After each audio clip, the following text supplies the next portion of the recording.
Assalamualaikum Pak. Waalaikumsalam warahmatullahi. Ya, mohon maaf Pak, di sini kami ada tugas Pak dari guru penggerak kan. Saya selaku calon guru penggerak ada tugas untuk mewawancarai kepala sekolah 2 sampai 3 kepala sekolah dalam rangka melihat keputusan apa yang diambil dalam mengambil keputusan dilema etika dan bujukan moral Pak. Jadi izin Pak, kira-kira diizinkan nggak Pak? Silakan. Ya, terima kasih Pak ya. Jadi ini saya ada Pak ada 8 pertanyaan Pak ya. Nanti bisa Bapak jawab berdasarkan pengalaman Bapak selaku kepala sekolah di SD 29 Banyuasin 3 ini, tepatnya di Desa Petaling. Yang pertama ini saya ingin bertanya dengan Bapak. Oh ya maaf Pak, dengan Bapak siapa? Maaf. Hoiri. Pak Hoiri ya. Pak Hoiri, untuk pertanyaan pertama ini Bapak sudah tahu belum dilema etika dengan bujukan moral Pak? Masalah dilema etika ini. Saya rasanya baru ya. Oke, saya jelaskan dulu Pak ya. Jadi dilema etika ini bersangkutan pada keputusan yang akan Bapak ambil dua situasi, tapi dua situasi ini sama-sama benar Pak. Ya, misalnya Bapak ingin memutuskan satu sisi dipanggil oleh dinas ada rapat, satu sisi Bapak juga harus menjalankan tugas selaku kepala sekolah di SD ini. Jadi Bapak mengalami dilema dua ini, dua-duanya benar, ke dinas benar, ke sini benar. Nah, itu dilema Pak. Kalau yang bujukan moral tadi lebih ke ada benar ada salah Pak. Jadi satu sisi misalnya Bapak ingin tidak masuk sekolah, tapi tidak ada alasan kan. Satu sisi Bapak harus dituntut harus sekolah karena memang tanggung jawab Bapak kan kepala sekolah. Jadi ini jelas Bapak akan mengambil yang benar kan Pak. Nah, itu benar salah, itu namanya bujukan moral Pak. Sudah jelas Pak ya? Oke, terima kasih. Jadi di sini pertanyaan pertama, bagaimana Bapak mengidentifikasi kasus-kasus yang merupakan dilema etika atau bujukan moral Pak di sekolah Bapak?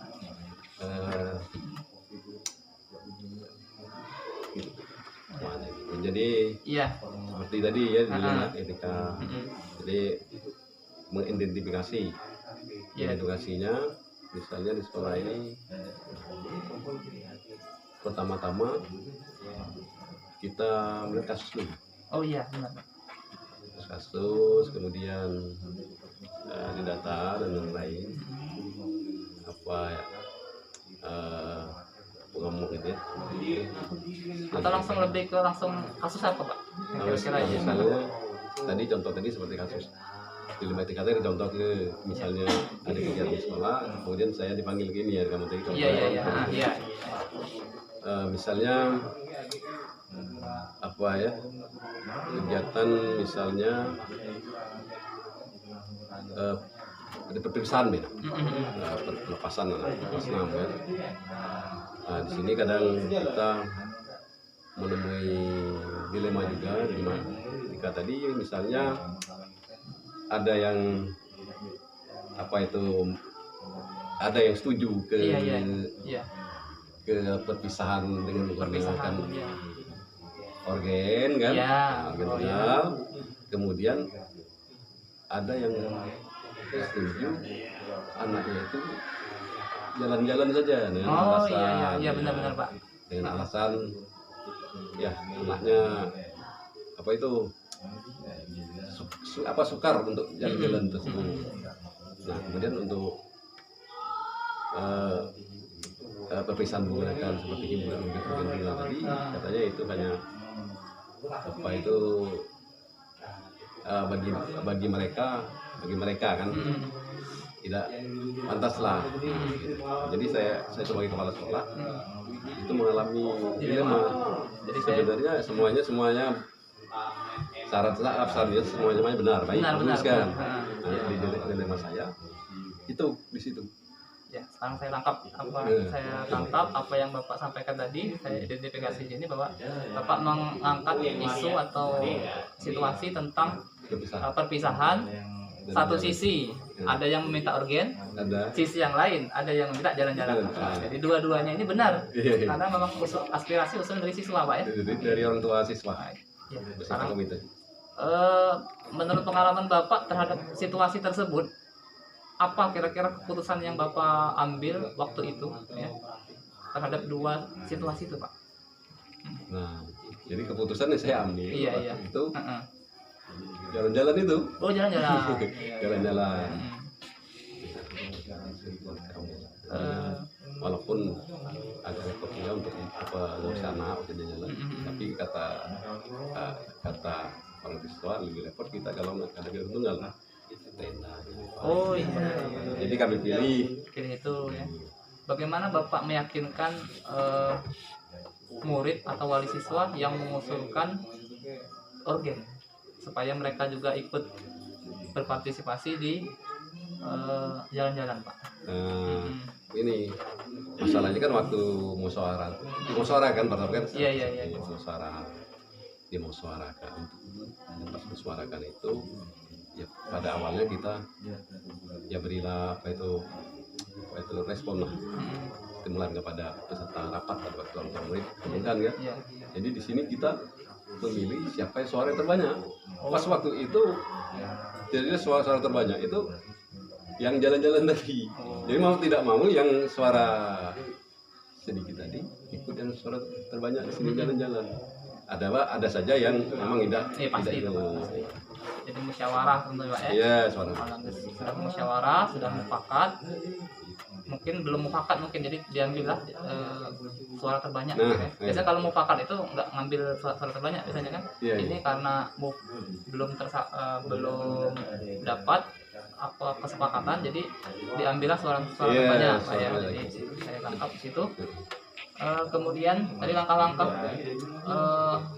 prosedur sudah saya tangkap juga dengan melalui musyawarah, Pak ya. Musyawarah.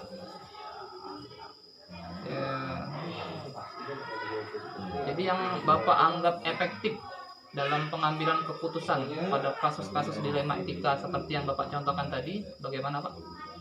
Agar efektif. Efektif Ya. Tapi kalau menurut saya pernah saya lakukan hari-hari kita. Ya, dengan kasus-kasus lain, selain tadi juga, Iya. secara umum untuk dilema etika.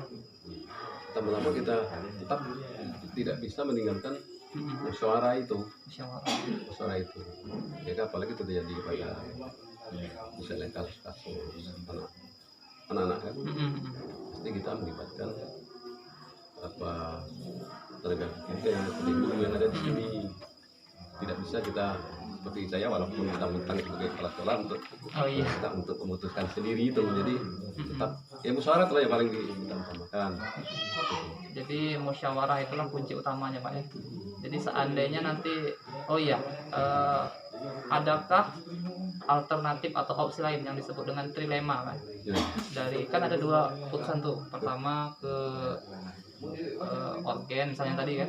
Organ, yang kedua ke jalan-jalan ya. Adakah opsi ketiga, Pak? Seandainya ada yang tidak ikut atau ada yang tidak sepakat misalnya, opsi ketiga adakah yang ditawarkan dari pihak sekolah?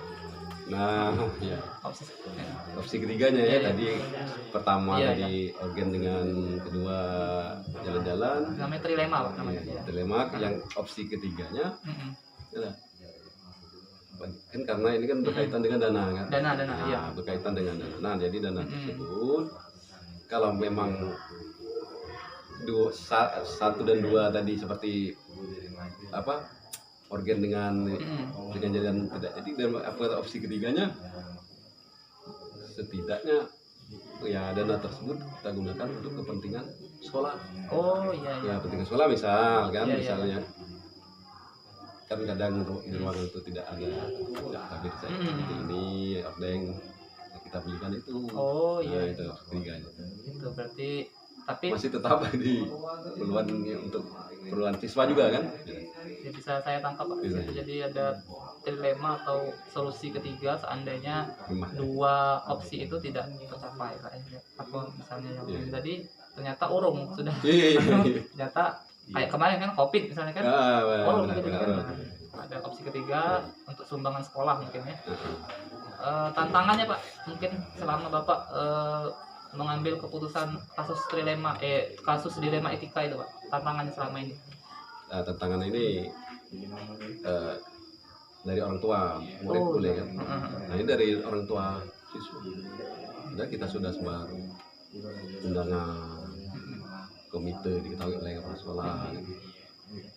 Datang, memang hadir. Nah dilema kami sebagai sekolah apa di SD ini sekolah dasar ini pas kita rapat mengadakan komite dengan komite sekolah itu yang hadir itu mayoritas ibu-ibunya. Ibu-ibunya Iya, mayoritas yang iya. hadir. Tidak tahu kalau sekolah yang lain kan. Iya, iya. Nah, jadi yang diberi itu mayoritasnya ibu-ibunya. Oh, itu ya. Kadang ya pertama disepakati ya setelah setuju setuju misalnya setelah setuju untuk acara masyarakat kan kita ruang perpisahan tadi ini ya. Iya, iya, iya. Nah, perpisahan tadi tahu-tahunya setuju benar untuk apa itu organ tadi kan. Iya, iya, iya. Organ tadi pas katanya pada kumpul uang itu ya oke semua. Oke semua. Pada hari hanya datanglah pada hari hanya uang tersebut tidak terkumpul. Oh. Nah dengan tidak terkumpulnya uang itu kan secara langsung tidak langsung acaranya batal itu. Batal. Tidak jadi. Iya, iya, iya, iya. Nah, uang yang sudah ditarik dikembalikan ke siswa, orang tua siswa yang merasa sudah bayar tadi. Iya, iya, iya. Nah kendalanya berkali masalah.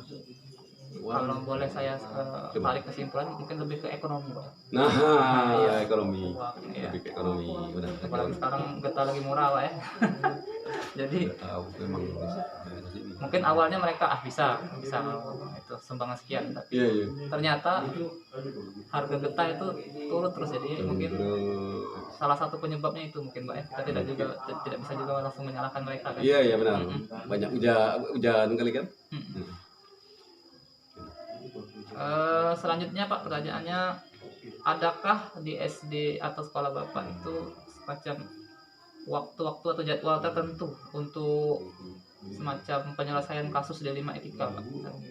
Apakah langsung menyelesaikan di tempat atau ada jadwalnya, Pak?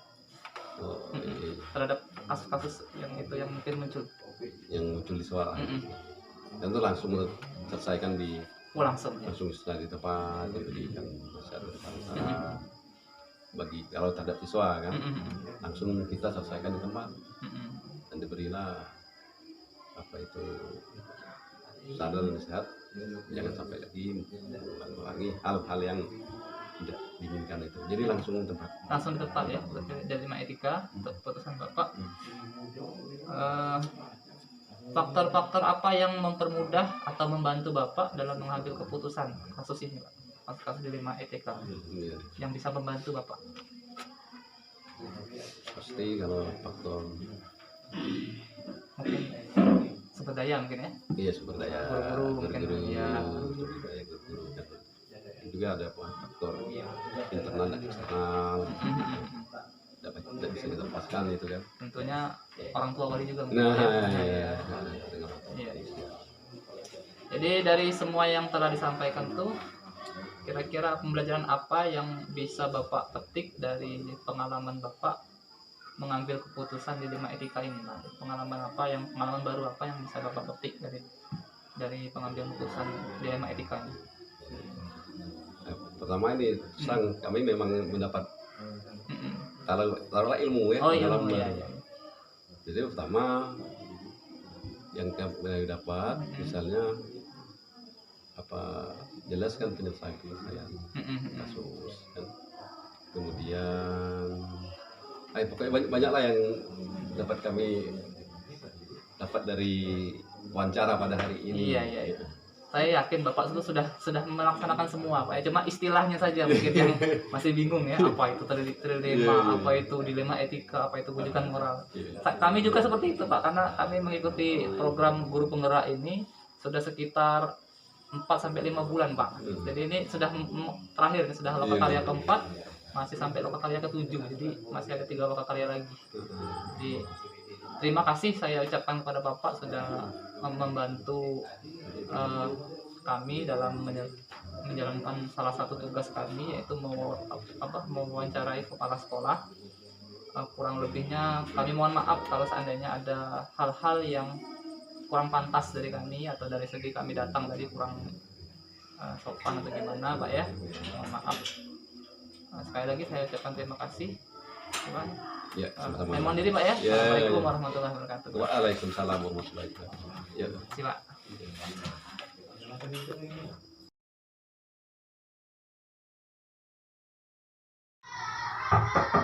Ya, Misi, boleh. Bu.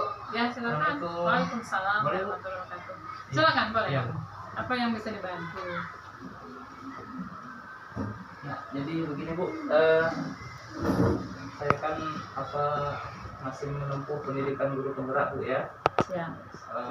Salah satunya ada tugas untuk mewawancarai kepala sekolah berkaitan dengan keputusan yang akan diambil oleh kepala sekolah dalam hal menghadapi dua situasi yang sama-sama benar. Misal itu namanya dilema etika, kemudian ada situasi yang ada benar ada salah, itu biasanya namanya bujukan moral Bu ya. Nah, jadi kira-kira saya tanya dulu, Ibu bersedia nggak Ibu diwawancara? Ya, sangat bersedia. Nah, terima kasih Bu ya atas kesempatan yang diberikan. Saya izin bertanya Bu. Jadi yang Boleh, pertama, bagaimana Ibu mengidentifikasi seperti yang saya bilang tadi tentang kasus-kasus dilema etika atau bujukan moral? Terima kasih Pak Doni ya sudah bersedia untuk wawancara dengan Ibu. Akan Ibu jawab ya semampu Ibu. Bagaimana kita diskusi saja ya, biar tidak terlalu tegang kan. Saja kita ya. Bapak Doni ya, yang pertama-tama ya selamat untuk Pak Doni kan sudah sedang mengikuti CGP yang sudah berapa bulan ini? Sudah jalan Sudah sekitar 4-5 bulan ya, bentar lagi ya Pak Doni. Pertanyaannya bagus Pak Doni. Yang tadi apa tadi katanya? Apa? Dilema etika. Oh, Dilema etika. Nah, tadi Ibu dengar kata Pak Doni dilema etika itu adalah dua keputusan ya yang sama-sama bagus ya. Situasi yang sama-sama membuat Ibu bingung, tapi dua-duanya benar. Nah, Iya, dua-duanya. gitu ya. Iya. Bagus juga pertanyaan ini. Mungkin kalau pengalaman Ibu selama ini kan, jadi kita berbicara tidak berdasarkan wacana kan, Iya. kita berdasarkan fakta dan data yang sudah kita lakukan di sekolah kita ini. Iya. Pak Doni tahu sendiri waktu Pak Doni memutuskan untuk ikut CGP kan di sana Ibu juga ada tanda tangannya juga Ibu menghadiri dan menyetujui kan, menyetujui di situ. Jadi kalau memang ada nanti permasalahan yang kata Pak Doni tadi dilema etika ini, yaitu misalnya Pak Doni seorang guru CGP ya, nah, yang sedang sibuk mengikuti berarti bimtek diklat yang berhubungan dengan CGP, mungkin banyakan di luar juga kan Pak Doni, selain daring mungkin ada pertemuan luring kan, ya.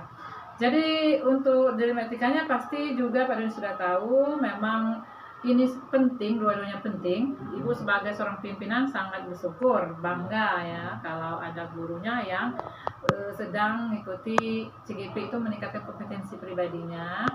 Memang itu dibutuhkan sekolah Pak Doni, ya kan memang sekolah itu membutuhkan guru-guru yang berwawasan tinggi dan berkompetensi seperti Pak Doni. Nah di lain pihak mungkin ada dilema yang kita hadapi ketika Pak Doni pergi mengikuti lokakarya ataupun BEM lain, tetapi Pak Doni punya kelas, punya jam di sekolah, gitu kan. Jadi Pak Doni terpaksa mau tidak mau, bukan disengaja, mau meninggalkan yang di sekolah kan, gitu. Karena apa? Saya sebagai pimpinan tidak ada masalah, tidak mempermasalahkan karena sudah memang ada perjanjian kita waktu sebelum ikut CGP dan Ibu memang mendukung baik moral ya. Jadi silakan kalau Ibu izinkan Pak Doni ikuti lokakarya atau BMTEK yang tentang CGP Karena di sekolah Ibu bisa minta tolong dengan guru yang ada di sekolah, guru piket untuk mengatasi kelas yang Pak Doni tinggalkan. Jadi di sini memang semuanya bagus, tetapi Ibu mengizinkan Pak Doni dan untuk di sekolah bisa kita atasi bersama. Itu menurut pendapat Ibu. Jadi Ya. sekaligus Ibu ini menjawab pertanyaan ketiga, Bu. Iya. Jadi, ketiga ini pertanyaannya yang sudah Ibu jawab tadi, Bu. Jadi Ibu langsung ya. jadi keputusan di 5 etika itu bagaimana kasus-kasusnya tadi kan sudah Ibu jelaskan langsung ke saya, Bu ya. Iya. Selaku CGP. Contoh ya. Iya. Karena Ya benar sekali, Bu. Apa yang keputusan yang Ibu ambil itu saya rasa sudah tepat, Bu ya. Selaku pimpinan sudah mengambil ibaratnya itu trilema. Ya. Trilema itu kan satu jalan tengah. Jalan tengah. Jadi opsi ketiga lah Ibu itu sudah. Iya. Tidak merugikan yang ini, Sekolah tidak merugikan ya. guru bersangkutan ya, dan sekolah proses belajar tetap lancar gitu kan. Ya. Iya. Kemudian langkah-langkah prosedur seperti apa yang Ibu lakukan? Tadi ya Bu ya, sudah Bu ya, maaf Ya. ya. Silakan. Nah, itu pertanyaan nomor 3 tadi Bu. Kira-kira hal apa yang selama ini Ibu anggap efektif dalam pengambilan keputusan pada kasus-kasus tersebut? Yang contohnya yang Ibu contohkan tadi. Ya, hal yang efektif ya. Efektif. Kalau Ibu kan Pak Doni juga udah tahu, Iya. kalau di sekolah kalau Ibu memutuskan sesuatu dalam mengatasi suatu permasalahan, Ibu tidak pernah melakukan sendiri kan? Iya. Nah, Ibu tidak pernah memutuskan sendiri. Nah, kan Ibu biasanya langsung mengajak rapat kan, rapat Bapak Ibu guru untuk mengatasi, untuk mencari solusi apa permasalahan yang terjadi, gitu kan? Biar apa? Karena apa kalau tidak didiskusikan, tidak dirapatkan, nanti permasalahannya tidak selesai-selesai kan, Mbak Doni. Jadi kita sebagai pimpinan itu memang harus bijak, harus cepat tanggap kira-kira mengatasi apa masalah yang terjadi, jangan sampai terlalu lama kan. Jadi semua masalah yang kita atas bersama-sama itu tidak akan melebar atau tidak akan menjadi besar. Jadi semuanya mudah, ringan, dan semua orang juga tidak ada yang merasa dirugikan gitu. Kenapa? Itu pentingnya sosialisasi kan, dan sosialisasi kepada kawan-kawan, menjelaskan apa permasalahannya, bagaimana mengatasinya, bagaimana tindak lanjutnya. Itu kan sebagai kepala sekolah harus melakukan itu. Ya serasanya di sekolah kita tidak ada permasalahan-permasalahan yang berarti yang signifikan, karena kita selalu berkolaborasi dalam mengatasi permasalahan-permasalahan yang ada di sekolah kita, ya kan? Saya tangkap dari yang Ibu sampaikan tadi, ada kata kuncinya Bu ya, kata kuncinya bermusyawarah, kemudian tadi kolaborasi, Iya. kemudian tadi sosialisasi. Sosialisasi, Iya. biar tidak salah paham kan. Iya. Tidak Bagus sekali Bu. komunikasi. Jadi sekaligus pembelajaran juga bagi saya Bu ya. Siapa Iya. tahu ke depan saya jadi pemimpin kan Bu. Amin. Iya. Saya yakin, Ibu Iya, iya, yakin iya. ya. Kemudian dari sekian langkah Ibu tersebut Bu ya, tentunya pasti ada tantangan atau hambatan yang Ibu temui. Kira-kira apa tantangan atau hambatan yang Ibu temui setelah bermusyawarah kemudian menetapkan keputusan, kira-kira tantangannya apa? Iya. Biasanya tantangan atau hambatan itu sebenarnya tidak ada yang terlalu signifikan ya. Iya. Kalau karena kita ini ada satuan pendidikan. Karena orang-orang di satuan pendidikan adalah orang-orang pintar, orang dewasa gitu. Iya, iya.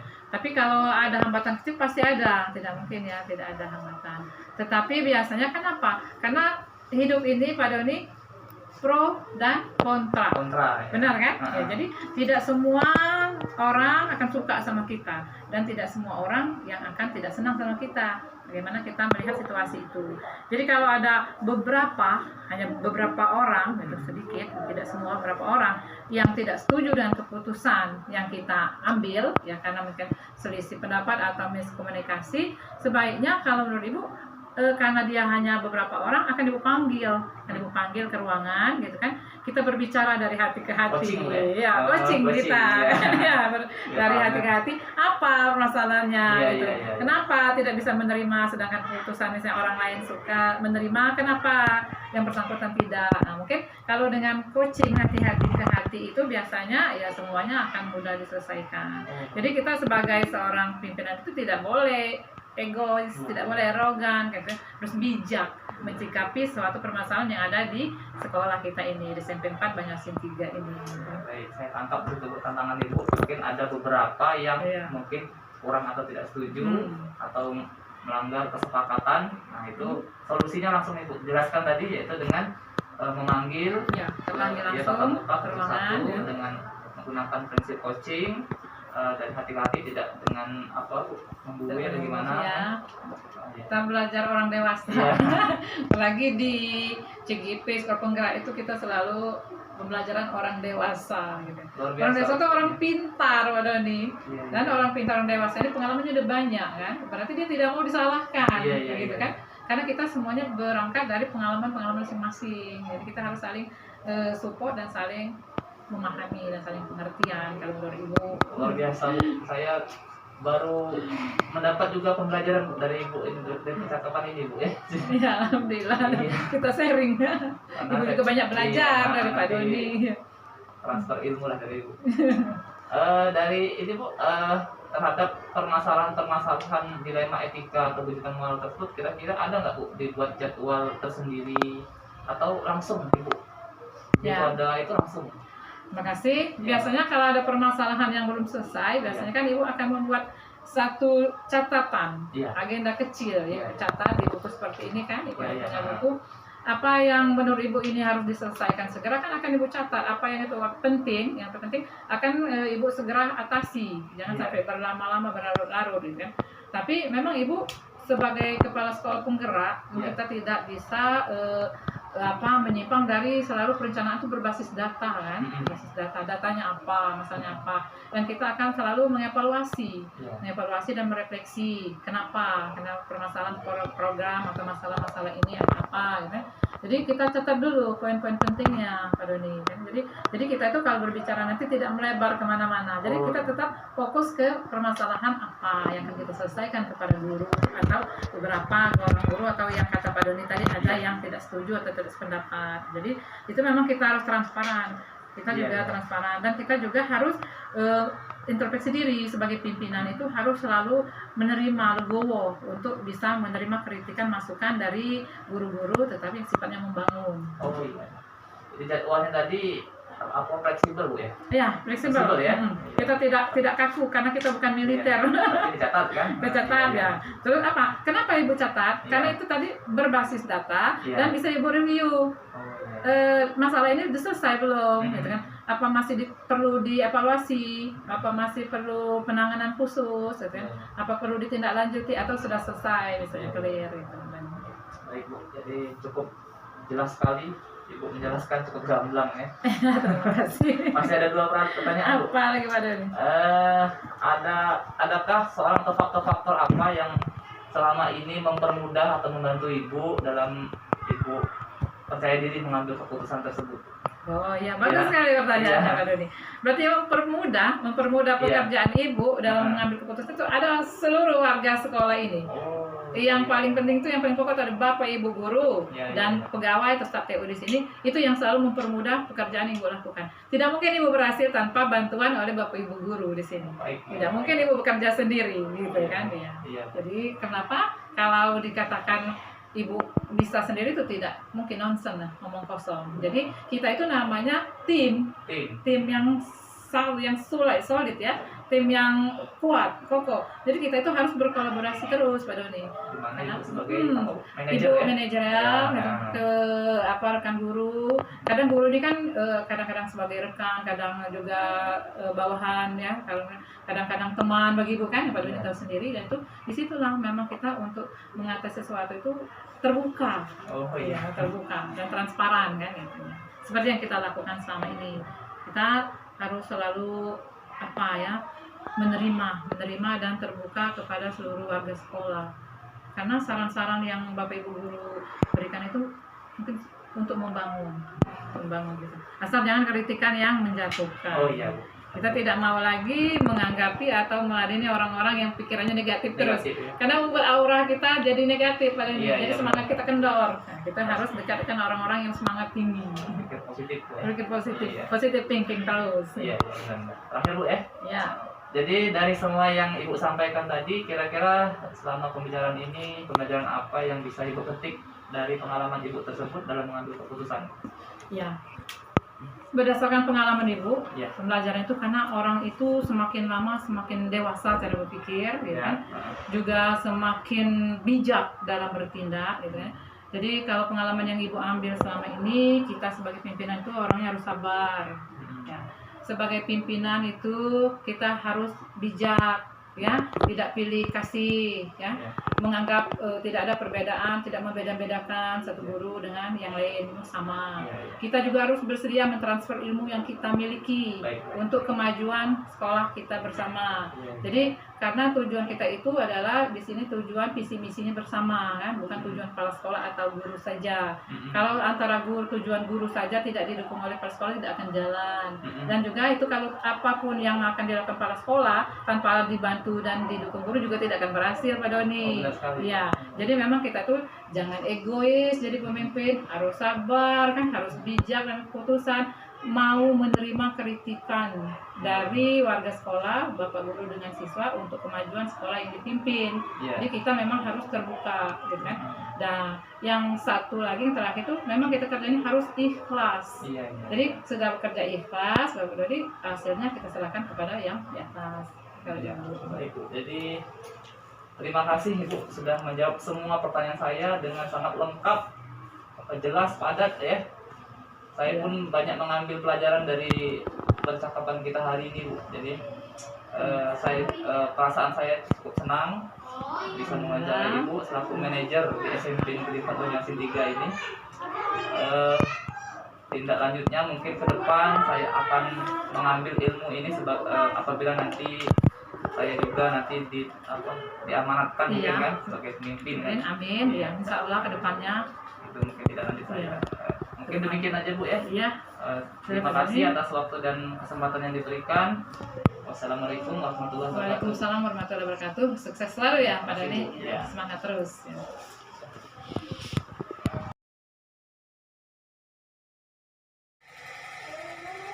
Baik, assalamualaikum warahmatullahi wabarakatuh, Ibu. Waalaikumsalam warahmatullahi wabarakatuh.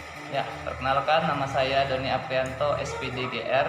Saya adalah guru dari SMP Negeri 4 Banjarmasin 3. Kebetulan saya di sini sedang menempuh pendidikan guru penggerak. Di sini angkatan ke-7, Bu. Nah, di sini ada salah satu tugas, Bu, yaitu tugasnya mewawancarai kepala sekolah. Jadi kebetulan Ibu kepala sekolah, Bu, ya. Kepala sekolah di TK Di PAUD Ar-Rahman. Oh iya, di PAUD Ar-Rahman, Bu, ya. Jadi boleh, Bu, saya wawancara? Boleh, ya. Sebelum saya wawancara, saya akan berikan dulu tujuan saya untuk mewawancara ini adalah saya ingin mengetahui bagaimana Ibu mengidentifikasi dilema etika dan rujukan moral di sekolah yang Ibu pimpin, Bu, ya. Jadi untuk dilema etika itu, Bu, ya, jadi misalnya dua situasi itu sama-sama benar, ya. Nah, itu membutuhkan suatu pemikiran atau keputusan yang betul-betul dipikirkan karena dua-duanya benar, Bu, ya. Kemudian untuk yang rujukan moral itu lebih ke ini nanti, ya, apa ada benar atau salah, Bu, ya. Oke. Yang pertanyaan pertama mungkin sudah saya sebutkan tadi, Ibu, ya. Ibu sudah paham, ya. Jadi dilema etika dengan rujukan moral apa menurut Ibu? Dilema etika itu lebih kepada dua situasi yang sama benar dan yang membuat saya bingung untuk memutuskannya. Kalau rujukan moral itu lebih kepada pelanggaran terhadap suatu aturan atau benar atau salah. Di pemahaman Ibu sudah luar biasa, Bu, ya. Iya, padahal PAUD Ar-Rahman ini, Pak, ya, belum penggerak, Bu, ya. Belum, ya. Tapi Ibu sudah paham, ya. Saya lanjutkan pertanyaan saya, Bu. Jadi selama ini bagaimana Ibu menjalankan pengambilan keputusan di sekolah Ibu, terutama untuk kasus-kasus di mana ada dua kepentingan yang sama benar atau sama-sama mengandung nilai kebajikan? Biasanya saya bermusyawarah dengan guru atau bawahan saya atau bersama para wali murid. Bermusyawarah, Bu, ya. Ya, bagus sekali, Bu. Jadi dengan musyawarah akan didapat kata mufakat, Bu, ya. Keputusannya juga mungkin lebih bagus, ya, daripada kita memutuskan sendiri, Bu, ya. Langkah-langkah atau prosedur seperti apa yang biasa Ibu lakukan selama ini, Bu? Misalnya saya menghadapi situasi ini tuntutan orang tua anak kalau sekolah di PAUD atau di TK itu anak harus bisa baca tulis. Kemudian keputusan itu kami itu rapatkan dengan para wali murid. Yang terbaik itu kami rapatkan ke para wali murid karena orang tuanya menuntut anak-anak tersebut kalau sekolah di PAUD atau TK harus anak itu bisa baca tulis atau kalisun. Berarti sini saya tangkap dari permasalahan apa situasi yang ibu hadapi, satu sisi ibu mendapat tuntutan dari orang tua, Bu, ya, berupa anak harus bisa baca Tulis kalisun. baca tulis kalistum. Kalau dari dinas pendidikan atau pemerintahan, anak PAUD atau TK tidak diperbolehkan untuk belajar kalistum. Anak itu harus diajarkan untuk belajar bermain sambil belajar. Oh, saya baru tahu kalau, Bu. Iya. Oh, begitu, Bu, ya. Jadi satu sisi orang tua mengharapkan anak-anaknya harus bisa kalistum, tapi di sisi lain dinas malahan menuntut PAUD ini untuk agar anak itu belum baru disuruh belajar bermain belajar sambil bermain. Oh, sangat dilema, Bu, ya. Sangat dilema, ya. Saya pun baru tahu, Bu, peraturan itu, Bu. Jujur saja, ya. Jadi bagaimana hal-hal apa saja yang selama ini Ibu efektif dalam mengambil keputusan pada kasus-kasus dilema etika seperti yang Ibu ceritakan tadi? Saya bermusyawarah tadi dengan bermusyawarah didapatkan keputusan yang terbaik. Bermusyawarah dengan guru, terus bermusyawarah dengan kepala wali murid. Oh, kembali ke musyawarah lagi, Bu, ya? Iya. Iya. Kemudian hal apa saja yang selama ini merupakan tantangan dalam pengambilan keputusan pada kasus-kasus dilema etika di sekolah itu? Tantangan saya yaitu mungkin menyesuaikan aturan, tuntutan dari dinas dan tuntutan dari para orang tua wali murid. Tantangan saya. Oke, ya. Paham saya, Bu, ya. Jadi memang ada dua sisi yang saling ini, Bu, ya. Ada satu sisi dari orang tua, satu sisi dari dinas, ya.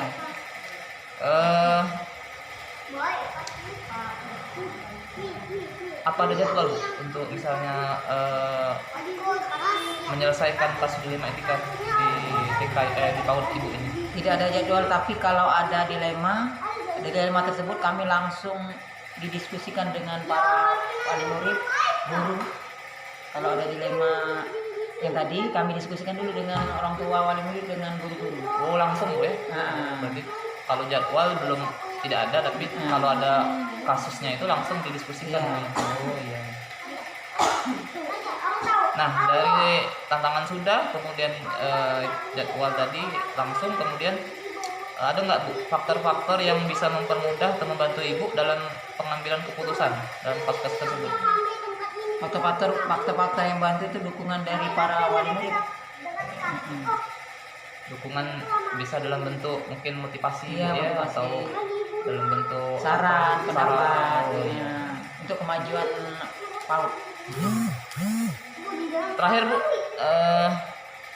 setelah dari sekian banyak percakapan kita ini dan sekian banyak yang Ibu sampaikan tadi, kira-kira pembelajaran apa yang bisa Ibu petik dari pengalaman Ibu mengambil keputusan dilema etika?